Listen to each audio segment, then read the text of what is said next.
오늘은 주일이자 성탄절 전야제고요. 내일이 바로 이제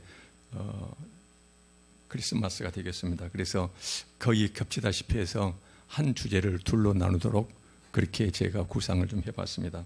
우선 오늘 본 말씀은요, 예수 그리스도께서 이 땅에 오시기 약 700년 전에, 그때 수요 예배 때는 늘 우리가 이 말씀을 같이 보고 있습니다만은, 그때 당시에 이스라엘 백성들이, 남유다 땅 백성들이 하나님께 범죄하고 하나님은 그 백성을 사랑하시기 때문에 그렇게 살면 안 된다는 것을 계속 이 이사야 예언자를 통해서 그 백성들한테 회개와 그렇지 않으면 심판, 이것을 홀로 외로이 외쳤던 그 시기에 그 이사야가 자기 때로부터 약 700년 후에 그 땅에 이루어질 하나님의 놀라운 역사요, 온 지구적 구원의 역사를 미리 예언하는 그런 말씀이거든요.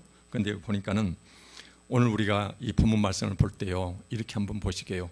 우리가 크리스마스만 되면은 항상 의례껏 모든 사람들이 그냥 행사 위주로 지나가기가 십상입니다. 근데 우리는 어떤 시기를 살아가고 있냐면요, 오신 예수님을 기뻐함과 동시에 앞으로 오실 예수님을 기다리는 자들이거든요. 그런 관점 속에서 이것을 과거적 사건으로만 바라보고, 그리고는 그냥 의례껏 하는 행사로 지나치면 안 될 것 같아서 어쩌면은 기분 좋은 때 여러분들 기분 그 뭐랄까요, 좀 깨는 그런 말씀이 될지 모르겠지만은 2000년 전에 오신 그 예수님은 어디에 누구를 찾아오셨고 그들에게 무엇을 했는가, 이것을 우리가 촘촘히 한번 살펴보시게요. 왜 그러냐면은 그 주님이 언제 오실지는 모르거든요. 이 주님이 오셔가지고 2000년 전에 하셨던, 어디 누구한테 무엇을 했던 그 자체를 그대로 행하시면서 주님께서는 나를 본받으라, 이 말씀하시고 가시면서 내가 다시 오면은 이 기준으로 너희들을 바라보겠다, 이 말씀을 하셨거든요. 우리가 무엇보다 중요한 것은 저는 그렇게 생각합니다. 그냥 단순 행사로 매년 의례껏 하는 것이 아니라 크리스마스, 이것을 통해서 주님이 오신 주님께서 이 세상에 무엇을 하셨는가, 그래서 초점은 어디 누구를 찾았고 무엇을 했는가, 이 관점 속에서 한번 촘촘히 살펴보는 그 시간, 이렇게 마련하도록 하겠습니다. 보니까는 그래서 이제 보실 때 어디 누구 무엇, 이 관점 속에서 바라보시면 좋겠어요. 마태복음 4장 15절을 보니까는 스불론 땅, 납달리 땅, 요단강 저편 해변길, 그 다음에 이방의 갈릴리요. 초점은 지금 갈릴리인데요, 그 앞에다가 이방이란 말을 붙여놨어요.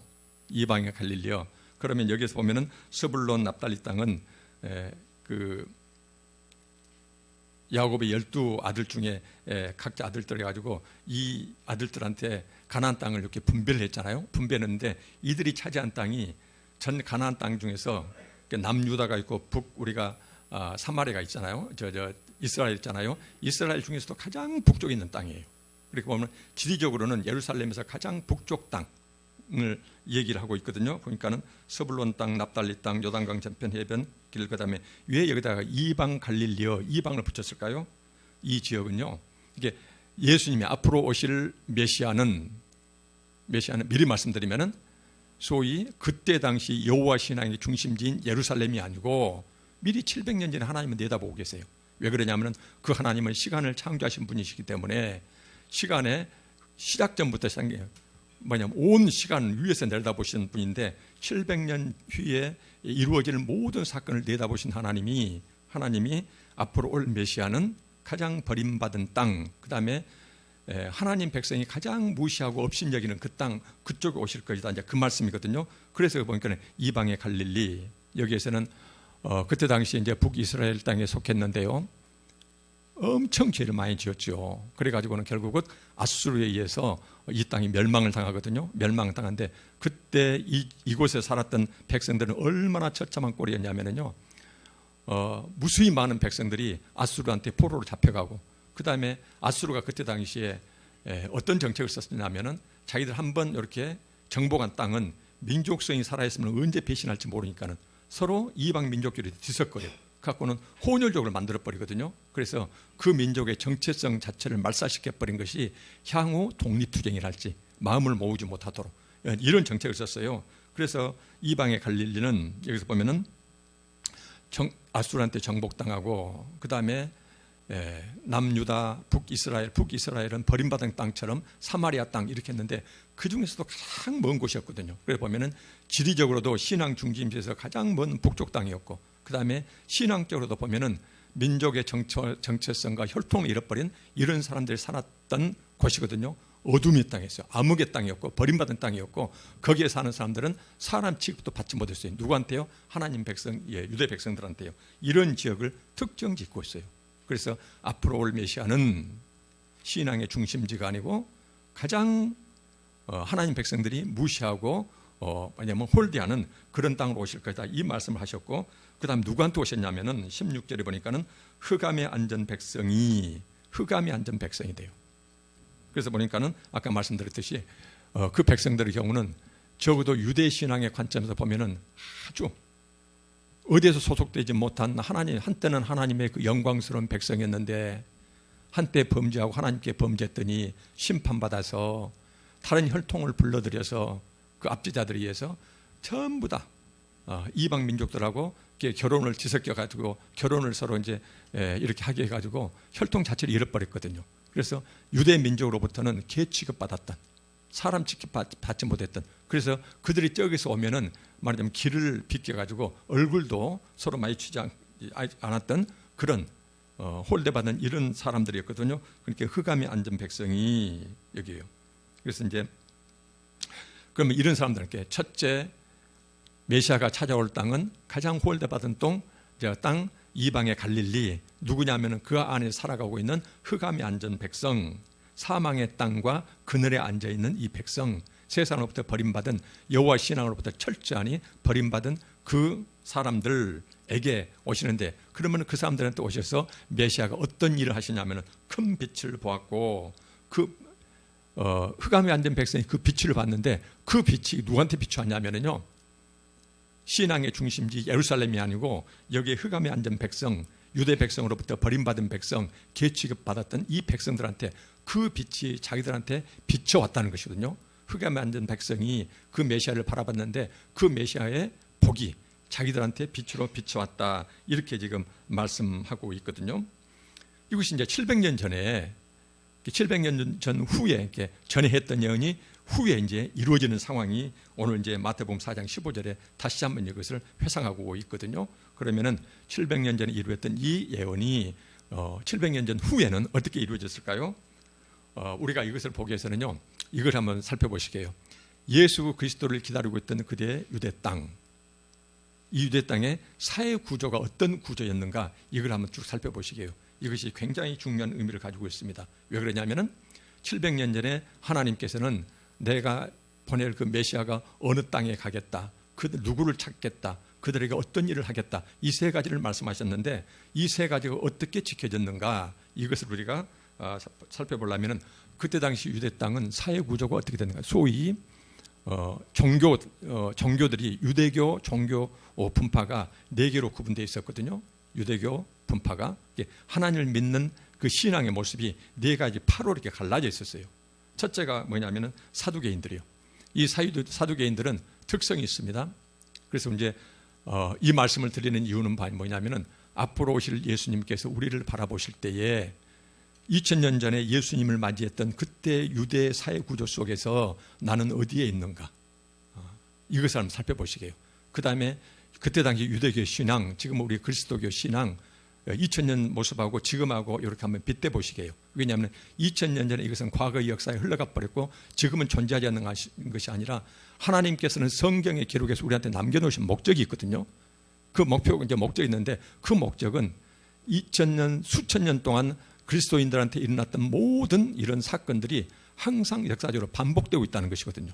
그래서 2000년 전의 사회 구조를 살펴볼 때 이 사두개인들은 어떤 사람들이냐면요, 굉장히 현세주의적인, 그래서 사두개인들은요, 내수도 믿지 않았고 그 다음에 영의 세계도 믿지 않았어요. 부활도 믿지 않았어요. 이 사람들은 오직 현실에서 잘 먹고 잘 사는 데 초점을 맞췄습니다. 수단이 뭐였을까요?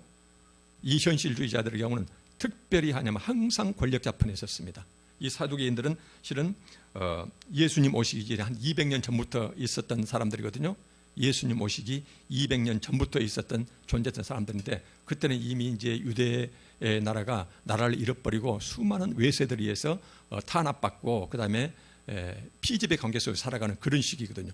근데 사두개인들은 어떤 사람들이냐면 항상 물적 토대가 예루살렘의 성전이었습니다. 예루살렘 성전 건물을 장악하고, 그래서 거기서 자기 기득권을 유지하기 위해서는 항상 거기가 바벨론이 예를 들면은 그 외세가 됐든지 그리스가 됐든지 로마가 됐든지 항상 자기 나라를 침략해 왔던 그 권력자 편에 섰어요. 그들을 보호했어요. 그래서 유대교회 나중에 보면 유대교회에서 독립운동이 일어나거든요. 그러면은 사두개인들은 항상 중간에 나서 가지고 어쩝니까? 종교 권력을 쥐고 있었거든요. 예루살렘 성전에서 제사를 장하고 있는데 그 종교 권력을 가지고서 유대 백성들한테 로마에 예를 들면 저항하지 말라, 그리스에 저항하지 말라, 항상 자기 민족들을 이렇게 억누르면서 권력 재판에 섰거든요. 그 대가로 얻은 것이 뭐냐면요, 예루살렘 성전의 권력이었어요. 그래서 항상 제사장 직분을 세습했습니다. 자손들한테 제사장 직분을 자손들한테 세습하면서 말하자면 권력을 쥐고 그 다음에 각종 부를 끌어모았고, 그래서 종교 권력과 부를 장악하고 자기 자손들한테 계속 세습하면서 살았던 사람들이 이 사두개인들이거든요. 한마디로 말씀드리면은 종교 권력을 쥐고, 근데 유대 백성들의 경우는요 함부로 무시할 수가 없었어요. 하나님 백성은 하나님이 계신다는 곳이 예루살렘 성전이었거든요. 하나님을 만나는 그 행사 자체가 제사였거든요. 그러니까 예루살렘 성전과 제사를 장하고 있는 사두개인들은 무시할 수가 없었어요, 실은. 그래서 이 사람들의 경우는 일반 백성들의 삶과는 철저히 분리됐거든요. 그들이 어떻게 살든지 그것은 별로 관심을 갖지 않았습니다. 예루살렘 성전을 장악하고 제사만 주도하고 있으면은, 그러면은 자기 나라를 다스리는 외세하고 결탁만 돼 있으면 모든 걸 누릴 수가 있었거든요. 이런 사람들이었거든요. 그래서 보면은 이 사람들은 다시 한번 말씀드리면은 사두개인들이 있었다. 이 사두개인들은 그런 권력자들 편에 서서 성전 건물과 그 다음에 종교 권력, 제사를 장악하고 그 대가로서 항상 권력으로부터 부와 권력을 보호받은 그 다음에 확보한 이걸 가지고 계속 자손들한테 세습하면서 살아갔던 일반 서민들의 그 애달픈 삶과는 전혀 관계없는 이런 부류들이 살고 있었다는 것이었거든요. 이 사람들이 예루살렘 성전을 장악하고 있었죠. 이제 나머지 한 편이 있어요. 우리가 몇 번 말씀을 나눴습니다만은 그 다음에 이제 바리새주의가 있었거든요. 바리새인들이, 이 바리새인들은 우리가 잘 알다시피 예루살렘 성전보다는 우리 같으면은 지금 예배당처럼 사방에 흩어져 있는 회당을 중심으로 살았거든요. 이 사람들 경우는 상당히 민족주의자들이었어요. 그래서 유대 백성들 평민들이 아주 따랐던 존경했던 부류가 이 바리새인들이거든요. 그래서 이런 사람들의 경우는 바리새인들은요 부활을 믿었거든요. 영의 세계를 믿었거든요. 천사들도 믿었어요. 그래서 이 바리새인들은 하나님 앞에서 굉장히 매달리는 그 신앙생활을 했어요. 어떤 식의 매달리냐면요, 이제 미리 말씀드리면은 하나님의 율법의 근본 정신은 버리고 율법의 세세한 항목들을 그놈만 붙들고 이 율법만 잘 지키면은 그러면 나는 대단한 사람이고 그러면 나는 구원을 얻게 된다. 그래서 하나님으로부터 오는 그 구원을 얻기 위해서 율법 조항에 굉장히 매달렸던 이 사람들이 바리새인들이었거든요. 그런데 주님의 눈에는 이들이 어떻게 보였냐면요, 형식적인 율법은 그렇게 잘 지키면서, 그런데 하나님이 그 율법을 주실 때 그 율법의 배경에 숨겨져 있는 그 근본 정신은 버리고 외형적인 율법에만 계속 매달렸어요. 그래서 주님께서는 이들을 뭐라고 말씀하셨냐면요, 마태복음 23장 24절에 이런 말씀이 있거든요. 맹인된 인도자여. 그 바리새인들은요 유대인들을 하나님께 인도한다는 소위 인도자들이 있거든요. 근데 예수님의 눈에는 그 바리새인들이 자기가 눈기 닫고 자기가 어디에 있는지도 모르고 자기가 가는 그 신앙의 길이, 그 길이 무슨 길인지도 몰라요. 스스로가 맹인돼 가지고 유대 백성들을 자기가 인도하고 있다고 했는데 예수님은 이 맹인아 이렇게 말씀하고 계시거든요. 맹인된 인도자여. 그러면서 이들의 신앙의 속성을 한마디로 말씀하시는데, 하루살이는 걸러내고 하루살이는 부정한 것에서 반드시 우리 몸에 들어가면 안 된다 해서 음식물에서 전부 다 이것을 걸러냈거든요. 특히 이제 포도주에서 달자찌근한 이 포도주에 많이 붙었는데 그걸 전부 다 이렇게 이제 골라냈어요. 근데 낙타는 삼킨다. 사소한 지키기 쉬운 율법은 그렇게 너희들이 애써서 잘 지키면서, 그런데 정작 그 율법에 하나님이 정하신 근본 정신이 되는 근본 취지, 이런 것은 눈 하나 깜짝 않고 범해버린다는 것이거든요. 이게 낙타는 삼킨다 이렇게요. 그래서 우리가 성경에 나와 있는 예수님 눈에 비친 소위 이들이 하루살이는 계속 걸러냈던 하루살이요, 끔찍이도 잘 지켰던 하루살이는 뭘로 볼 수 있냐면은 철저한 11조요. 11조 잘했거든요. 그 다음에 보면은 음식 전에 손 씻기요, 굉장히 쉽거든요. 또 하나 뭐냐면은 철저한 안식일 준수요. 정해진 날짜, 일주일 내내는 어떻게 살든지 정해진 날짜 그 안식일은 하나님 말씀대로 살려고 굉장히 노력했던 사람들이요. 얼마만큼 노력을 했냐면요, 이 사람들이 예수님께서 안식일 날 그 환자, 병자들을 고쳤거든요. 근데 바리새인들이 뭐라고 그래요? 예수님한테 안식일 날 병자를 고친다고 시비를 걸고 막 이랬던 사람들이에요. 근데 하나님께서는 안식일의 쉼과 모든 율법의 근본 취지는 인간들의 고통으로부터 그들을 구해내는 것이었거든요. 그래서 그 환자들, 병자들의 그 육신의 고통과 마음의 고통을 헤아린다면은 이런 형식적인 율법 준수보다 훨씬 더 중요한 것인데, 이런 것들을 그렇게 내세우면서, 그래서는 아주 손쉬운 것들이 하루살이 이런 것은 그렇게 끔찍이 잘 지켰던 사람들이거든요. 근데 이런 사람들이 낙타는 계속 삼켰다는 것이거든요. 우리가 왜 이런 정보 또는 성경에 나타난 이런 것들이 중요하냐 하면은요, 예수님이 오셨을 때 누구 곁에 오셨는가, 이런 바리새인 곁에 오셨는지, 사두개인들과 함께 어깨를 짜가면서 함께 활동했었는지 우리가 잘 봐야 되거든요. 그래서 이제 이 바리새인들이 하루살이는 잘 걸러내면서 잘 지켰는데 낙타는 꿀꺽꿀꺽 맛있다고 막 삼켰는데, 그 낙타에 해당되는 게 뭐냐면은 첫째 보면은 자기 교만과 자기 자랑이요. 회당과 행사 때마다 높은 자리를 그렇게 탐했어요. 사람 이게 교회에서 무슨 행사가 있으면 반드시 자기는 맨 앞자리에 앉아야 돼요. 높은 자리에 앉아야 돼요. 그렇게 하면서 높은 자리에 앉기를 좋아했고, 그 다음에 유대 백성들한테 항상 선생님, 랍비 선생님 이런 소리를, 높임받는 소리를, 호칭을 그렇게 좋아했어요. 그래서 항상 하는 게 뭐냐면은 내가 이렇게 율법을 잘 지키고 이렇게 본이 되는 사람이고, 내가 너희를 하나님께 인도하는 율법의 선생인데, 그래서 너희들은 나를 항상 높은 자리에 앉혀야 되고 나를 볼 때마다 선생으로 불러야 된다. 이것을 숨기지를 않았던 사람들이거든요. 속으로만 했던 사람들이 아니고 겉으로 드러내고요. 그래서 자기 교만과 자기 자랑으로 한껏 부풀었던 사람들이거든요. 그 다음에 자기가 했던 하나님께 드리는 기도, 구제, 금식 3대 경건 활동이라고 그랬죠. 그때 당시에 기도와 구제와 금식할 때도 항상 내가 하는 기도, 그 다음에 구제, 금식, 이것을 내가 얼마나 잘하는가를 세상 앞에서 나팔을 불어댔던 사람들이다라고 성경에 기록되어 있어요. 세상에 대해서 자랑거리를 삼았거든요. 이런 사람들이거든요. 그래서 이런 것들이요, 하나님은 교만을 그렇게도 경계했는데, 이렇게 해서 내의 자랑, 나의 교만 같은 것은 눈 하나 깜짝 않고 마음껏 이렇게 세상 사람들한테 자기를 드높였던 이런 사람들이요. 그 다음에 재물 욕심이요. 보니까는 예수님이 이런 말씀하셨거든요. 하나님과 재물을 겸하여 섬길 수가 없다. 그랬더니 바리새인들은 돈을 좋아하는지라 예수님 말씀을 비웃다, 이렇게 나와요, 성경에.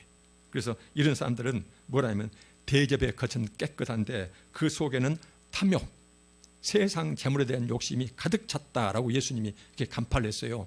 구체적으로 드러난 사건이 뭐 있습니까? 예수님이 보실 때에 보면은 보호 대상이 되는 과부의 가산을 꿀꺽꿀꺽 잘 삼게 됐다는 것이거든요. 참고로 그때 당시에 과부, 이 과부는 히브리어 단어 뜻은 뭐냐면요, 말을 할 수 없는 자거든요. 그때 당시는 권력과 권위와 남성이 지배하는 사이였거든요. 그래서 자기를 지켜줄 남편이 없는 여자들은 자기가 어려운 일을 당해도 밖에서 말을 할 수가 없었어요. 그런데 그렇게 사회적 약자는 오히려 보호 대상인데, 모든 율법의 선생이 되고 유대 백성을 하나님 앞으로 율법을 가르치고 인도했던 바리새인들은 보호 대상이 되는 과부의 재산을 등쳐먹고, 그러면서 한편은 외식으로 사람들이 칭찬받기 위해서 길게 기도하고 기도문을 꾸몄다라고 이제 주님은 그렇게 말씀하고 계세요. 이런 사람이 소위 바리새인들이었거든요. 그래서 그때 당시에 핵심 양대 세력이 사두개인과 바리새인들이 예수님이 오시는 그 당시에 유대의 종교 생활을 지배하고 있었던 양대 그룹입니다. 그 다음에 이제 두 그룹이 있는데요. 열심당이요. 여기는 무장 투쟁 했던 사람들이거든요. 그래서 이제 이 열심당원들은 근데 이제 밖으로 드러나지는 잘 않았어요. 소위 말하면 숨어서 활동했던 게릴라들이었거든요. 그래서 열심당원들은 이제 성경에는 뭘로 나냐면 셀롯 이렇게 나와요. 성경에는 셀롯. 그런데 이제 열심당, 무엇이 열심입니까? 하나님이 우리한테 이 거룩한 땅을 주셨다. 그다음 우리는 하나님의 거룩한 백성이다. 근데 우리를 말하면 오랑캐들이 이 땅을 차지한 걸 우리가 꼴을 볼 수가 없다. 그래가지고는 칼과 목숨을 예를 들면 걸고 칼을 가지고 그들을 무력으로라도 이제 가나안 땅에서 유대 땅에서 쫓아내려고 했던 이런 이제 열심당이 있는데 이제 소수였거든요. 그 다음에 또 하나 그룹이 있는데 에스네파요. 이 에스네파는 일종의 이제 바리새인들과도 통하는 사람들이었는데요. 하나님의 율법을 얼마나 잘 지켰던지요. 그래서 저렇게 사두개인들의 제사 자체도 거부하고 그다음에 세상 사람들이 조금이라도 범죄하고 살아가는 것을 꼴을 볼 수가 없어요. 그러니까 완전히 세상과 등져가지고 깊은 산속에 은둔했던 사람들이거든요. 그러면서 철저히 공동체 생활을 했고 그다음에 금욕주의 생활을 했고 아주 이 말하자면은 이런 사람들이었어요. 그래서 이제 이것은 에스네파 그러거든요. 근데 여러분 성경에는 에스네파라는 사람 이런 이름이 한 번도 거론은 안 됩니다. 근데 이제 그때 당시에 이 유대 사이의 역사서를 보면은 에스네파가 있는데 신비주의자들이었거든요. 이렇게 신비한 이런 상태를 갖고는 그래서 이제 예수님이 오시는 그 사회하고는 이제 동떨어진 것이죠. 왜냐하면 예수님께서는 너희들은 예루살렘, 유대, 사마리아 땅 끝까지 가서 그들과 부대끼면서 그들을 생명으로 인도하라고 이렇게 말씀하셨는데 에스네파는 그 세상이 더럽다고 해서 그 세상을 버려버리고 자기들 영적 순결을 지키기 위해서 깊은 산속으로 들어가서 은둔해버렸던 사람들이거든요. 그래서 예수님이 오시는 그때 당시에 유대 사회를 지배했던 종교 지도자적 그룹은 사두개인과 바리새인 양대 그룹이었거든요. 이제 이 밑에서 이제 다양한 직업들이 있었거든요. 지금하고는 비교할 수 없었지만은 그때 당시에 이제 상인들이 있었는데 굉장히 이제 갑부들이었고요. 그 다음에 이제 수공업자들이요.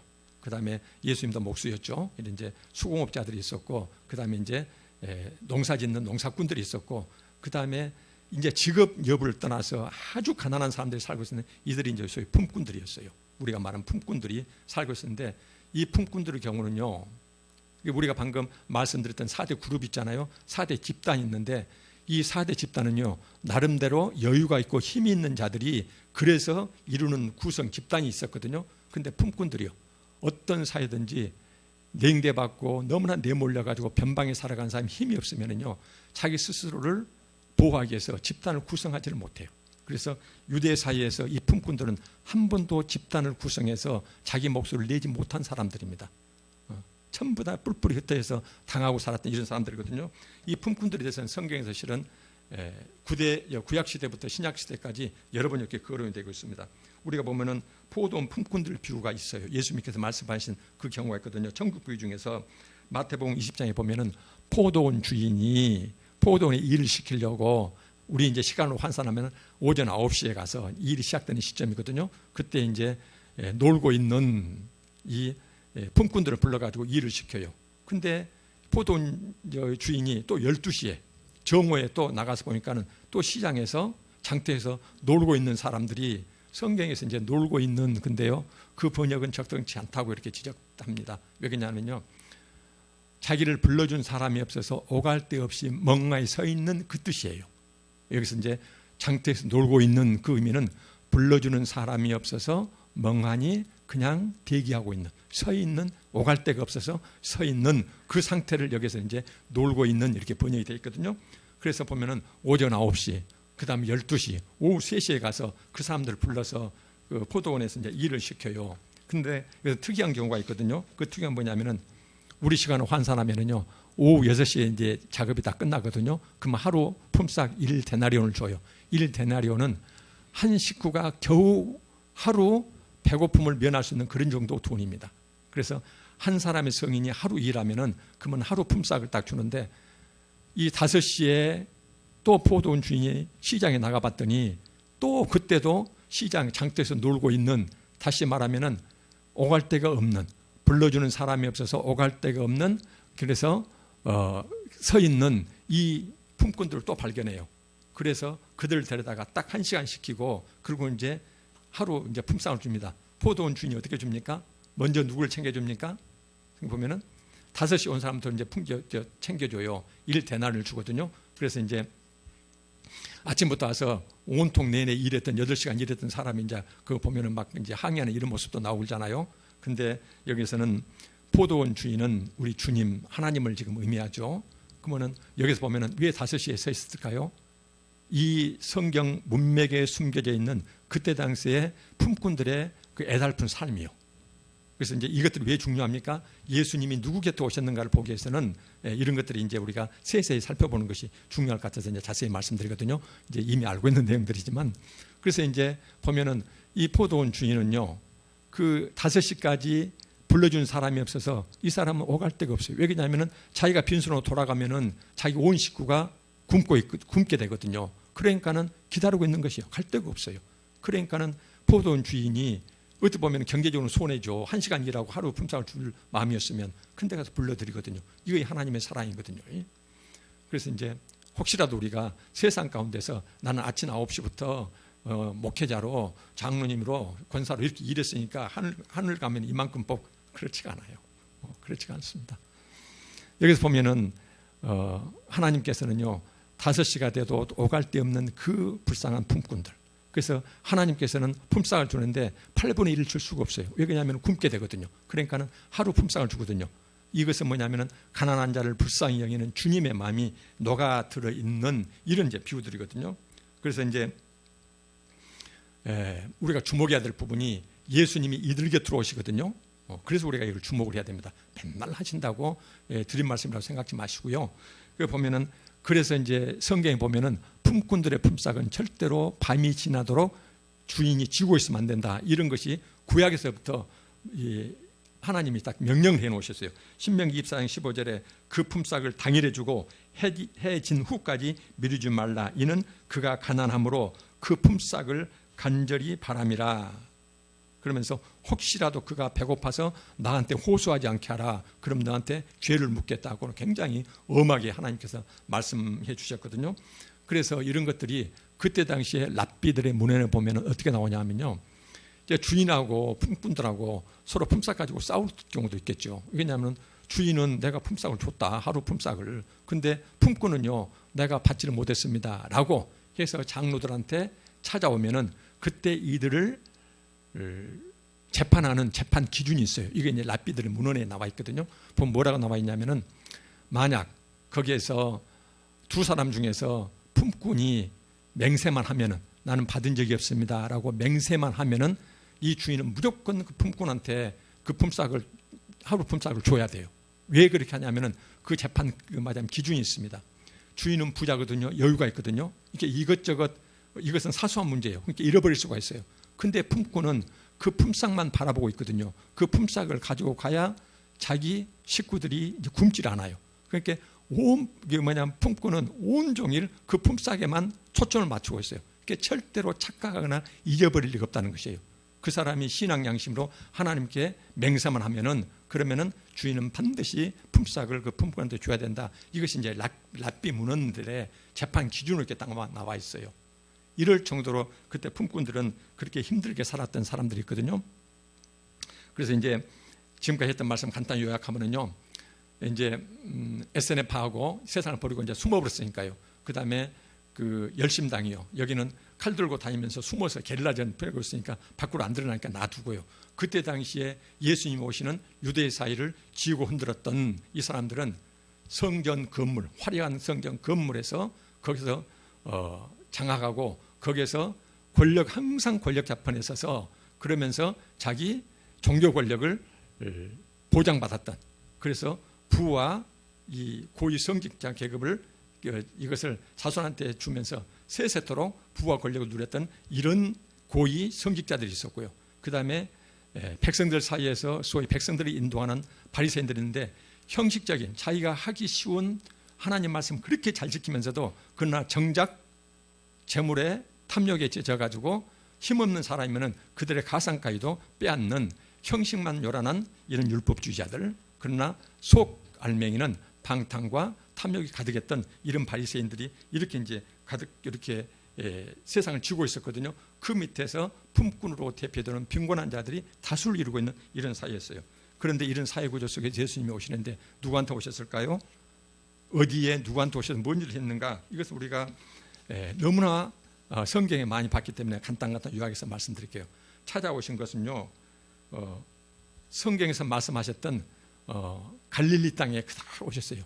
예수님은 예루살렘 성전과 그 다음에 고위 성직자들을 질비한 예루살렘을 찾아온 거예요. 거기서 태어난 것이 아니고 짐승들의 마국간에서 태어나가지고 그 다음에 저기 북쪽이에요. 납달리 땅, 갈릴리 바다에 있는 게 가장 북쪽이에요. 거기서 사셨거든요. 그래서 700년 전의 예언대로 하나님께서는 하나님 여호와 신앙의 중심지, 화려한 중심지가 아니고 가장 변방, 흑암의 땅으로 오셨다는 것이에요. 그 다음에 거기서 하셨던 것들이 온통 3년 동안의 공생의 사역도 거기서 대부분이 다 이루어졌어요. 보니까는 제자들을 부르셨고요. 거기에서 갈릴리 땅에서 산상수훈을 거기서 선포하셨고요. 5,000명을 먹이신 것도 그것이고요. 그 다음에 3년 동안 복음 전파의 중심지도 그것이었고, 그 다음에 지상명령, 너희들은 내가 가르친 것을 본받아가지고 끝까지 지구 끝까지 가서 다 가르쳐라, 이것을 지상명령 주신 것도 바로 그것이고, 부활하신 후에 다시 찾은 것도 그 땅이었거든요. 처음부터 끝까지 철저히 주님께서는요, 흑암의 땅, 갈릴리 땅 그 변두리에서 이렇게 사역을 하셨거든요. 그 다음에 찾아온 대상도 고위 성직자나 그 다음에 겉으로 화려한 이런 율법주의자들이 아니었어요. 세리들, 죄인들, 각종 병자들, 고통에 신음하던 이방 여인들, 이런 사람들, 이렇게 그때 당시 유대 땅 예루살렘에서 거대한 성당과 성전과 그 다음에 고위 성직자들이 철저히 무시하고, 이 말이냐면 뒤돌아보지 않았던 그들 곁으로 주님께 오셨거든요. 그들에게 무엇을 하셨습니까? 그들에게, 이런 버려진 자들에게 그들과 함께 동거동락하면서 위로하고 치료하고 복음을 전하고, 심지어는 그 환자들, 병자들, 그 다음에 그 즉시 작은 자들을 내 형제라고 이렇게 부르고 그들을 안으셨거든요. 그래서 우리가 이것을 보면서요, 우리는 지금 예수님을 기다리고 있는 사람들인데, 예수님이 지금 이 순간 오신다면은 지금 이 순간 우리에 있어서 사두개인들은 어디 누구한테 해당될까? 예루살렘은 어디에 해당되는 것일까? 이 시대 본다면은, 그 다음에 예루살렘 그 성전을 지고 흔들었던 그 사두개인들은 요즘 우리로 보면은 누구에 해당되는 것일까? 그 다음에 여기에 나와 있던 소위 일반 그 신도들을 영적으로 인도한다는 그 바리새인들은, 그 바리새인, 이 바리새주의는 내 안에 얼마나 가득한가? 이런 것들이요, 우리가 바라보면서 주님께서는 신앙 중심지가 아니고 변두리로 오셨다는 것. 그 다음에 누구한테 오셨냐면은 고위 성직자들이나 세상 성공자들 곁에 가시질 않았어요. 예수님께는 철저히 버림받고 홀대받고 사람 취급도 못 받았던 이런 사람들 곁으로 오셨거든요. 그 다음에 무엇을 하셨어요? 그들 곁에서 항상 동거동락하면서 동거동락하면서 그들을 아픔을 치유하고 그들을 위로하고 그들을 품에 안으셨거든요. 그러면서 그들을 품에 안고 누구한테 죽었어요? 돌아가셨어요?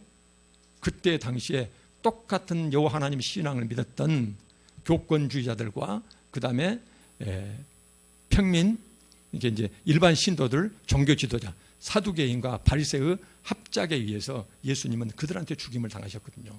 그래서 지금 이 순간 우리가 대비해 본다면요, 2000년 전에 유대사의 그 구조를 지금 한국 사회에다가 적용한다면은, 우리가 이제 우리 그리스도교에 적용한다면은 어떻게 서로가 대응이 될까 한번 생각해 보시고요. 그래서 우리가 이 대조를 통해서요, 지금 이 순간 다시 한 말씀드리는, 예수님이 이 땅에 오신다면은 지금 어디로 오실까? 누구에게 가실까? 그들에게 주님은 무엇을 말씀하시고 어떻게 그들에게 행하실까? 이런 것들을 우리가 곰곰이 한번 생각해 보는 그런 시간이 됐으면 좋겠습니다. 이제는 내일은 주님이 오실 주님을 관련해서 이제 내일 한번 말씀을 나눠보시고요. 그래서 이것을 곰곰이 보면서 나는 지금 예수님 오실 그곳에 있는지, 예수님이 만나줄 그 사람인지, 그 다음에 예수님께서는 당신을 본받으라고 했는데 나는 그 일을 하고 있는지, 그래서 성령 하나님께서 우리를 깨닫게 해주시기를 간절히 소망합니다. 기도하고 마치겠습니다. 아버지 하나님, 암흑 가운데 살아가는 이 세상 구원코자 독생자를 저희들에게 보내주셨습니다. 해마다 맞는 단순 행사가 아니라 성전 건물과 고위 성직자를 즐비한 곳이 아닌 버려진 땅, 버려진 작은 자들 곁으로 오셨는지, 왜 오셨는지, 왜 고위 성직자들에게 죽임을 당하게 되셨는지 한국교회 우리 모습 깊게 성찰하는 이번 성찬들 될 수 있도록 하나님 도와주시옵소서. 감사드리며 예수님 이름으로 기도합니다. 아멘.